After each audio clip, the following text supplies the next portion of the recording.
ibu-ibu, bapak-bapak, saudari dan saudara seiman dalam Tuhan. Biasanya kita kalau menerima surat undangan untuk perkawinan, biasanya di bagian bawah kartu undangan itu ditulis begini. Tidak ada yang lebih berharga daripada kehadiran Anda dalam pesta kami. Selalu ada kalimat itu.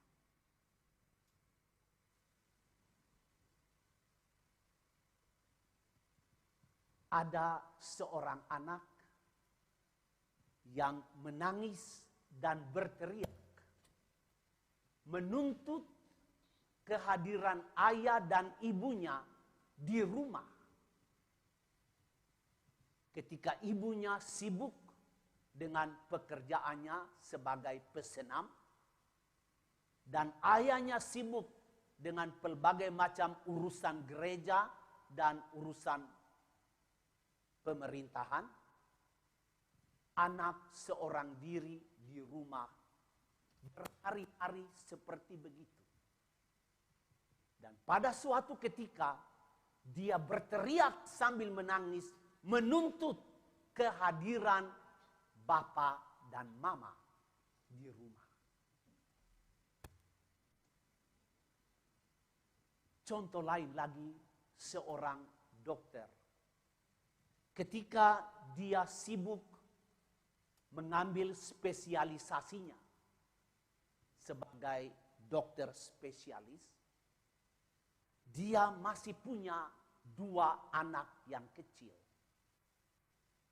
Apa yang dia buat? Seorang ibu harus hadir bagi anak-anaknya. Dan karena itu, dia membawa anak-anaknya bersama-sama dengan dia. Dia menyetir mobil bersama kedua anak kecilnya untuk mengikuti kursus-kursus dan kuliah-kuliah di RSCM. Supaya anak-anak itu mengalami kehadiran dari ibunya. Ibu bapak, saudara-saudari seiman, kehadiran adalah hadiah yang paling besar dalam kehidupan manusia. Waktu dan kehadiran adalah segala-galanya. Mungkin ada permainan yang kita bisa tinggalkan kepada anak-anak. Barangkali kita bisa memberi hadiah-hadiah lain kepada anak-anak kita. Tetapi hadiah yang paling besar yang tidak pernah mereka akan lupakan adalah hadiah kehadiran kita di tengah-tengah mereka. Hari ini kita membicarakan dan merenungkan bersama-sama Tuhan menyertai kita dengan kehadirannya. Dari semua kegiatan-kegiatan Yesus, Dia selalu memberi prioritas kepada kehadiran. Hadir di sana. Dan kehadiran Yesus dimanapun, Dia mengubah suasana di tempat di mana Dia itu. Yesus hadir pada pesta nikah di Kana. Kehadirannya mengubah kegelisahan karena kehabisan anggur. Kegelisahan itu berubah menjadi sukacita dan pesta terjadi berkepanjangan. Tamu-tamu merasa puas, tuan pesta merasa terhormat karena anggur tidak habis. Bahkan anggur yang disajikan adalah anggur yang lebih enak. kehadiran Tuhan mengubah suasana pesta. Dari kemurungan dan kegelisahan menjadi sukacita dan kegembiraan. Tuhan hadir di rumah duka Marta dan Maria. Duka cita karena saudaranya yang mereka kasihi. Dan saudaranya itu adalah sahabat Yesus. Baru meninggal beberapa hari yang lalu. Dan dua saudari perempuan ini, Marta dan Maria, mengatakan kepada Tuhan yang datang terlambat. 4 hari setelah kejadian, baru Tuhan datang. Marta dan Maria berkata, Tuhan, seandainya Engkau ada di sini, Lazarus tidak mati. Tetapi kehadiran Tuhan mengubah duka cita itu menjadi sukacita dan pesta. Kenapa? Lazarus hidup kembali. Yesus dengan kehadirannya membangkitkan Lazarus dan membawa sukacita di rumah duka itu. Yesus hadir pada sebuah piknik. Ketika banyak sekali orang mengikuti piknik itu karena mereka ingin mendengar Yesus. Mereka kelaparan karena berhari-hari, kata para penginjil, mereka terus-menerus mengikuti dia dan tidak ada makanan yang cukup. Kehadiran Yesus di piknik itu justru mengubah suasana dari kelaparan menjadi puas dan kenyang. Dari hanya 5 roti dan 2 ekor ikan. Kehadiran Tuhan mengubah suasana. Yesus hadir di macam-macam perjamuan makan. Dan orang-orang yang duduk mendengarkan dia adalah orang-orang yang tersingkir karena dianggap berdosa. Orang-orang yang tidak terpandang, orang-orang yang dipinggirkan dalam pergaulan rohani maupun pergaulan masyarakat. Dia makan bersama-sama para pendosa. Tetapi kehadiran Tuhan di perjamuan itu justru mengubah suasana dari berdosa menjadi bertobat. Dari mereka yang tinggal di dalam kegelapan beralih pindah kepada jalan terang. Kehadiran Tuhan sungguh-sungguh adalah hadiah terbesar dari Allah bagi manusia, dan kehadirannya mengubah suasana menjadi penuh sukacita, kegembiraan. Orang merasakan kehadiran ilahi yang menyelamatkan.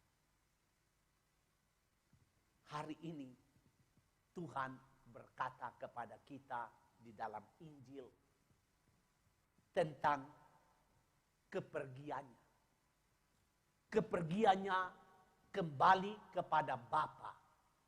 Karena menurut Yesus dan menurut iman kita semua, Bapa lebih besar. Dan karena itu Kristus kembali kepada Bapanya. Tetapi dia mengatakan, saya akan tetap hadir bersama-sama dengan kamu. Hadir melalui seorang penolong. Dan penolong itu namanya Roh Kudus. Roh Kudus itu akan mengajarkan kamu. Roh Kudus itu akan mengingatkan kamu kepada semua yang sudah kukatakan.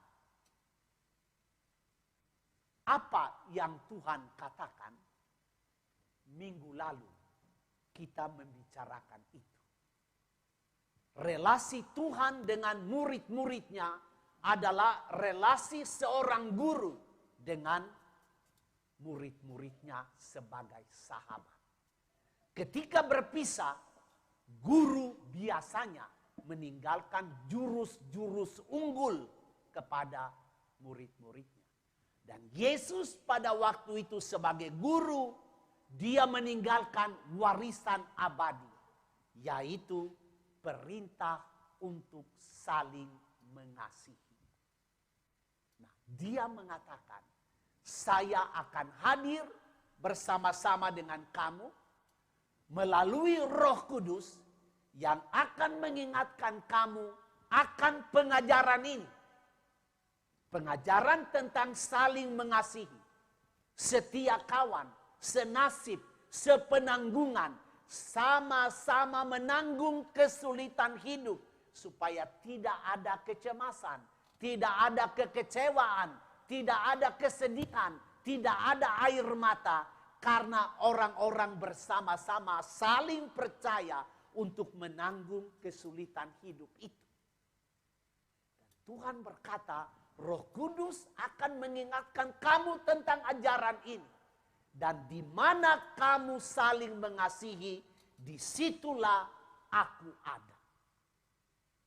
Nah, ibu bapak, saudara-saudari seiman, berarti Tuhan hadir di tengah-tengah kita di dalam kumpulan orang-orang beriman.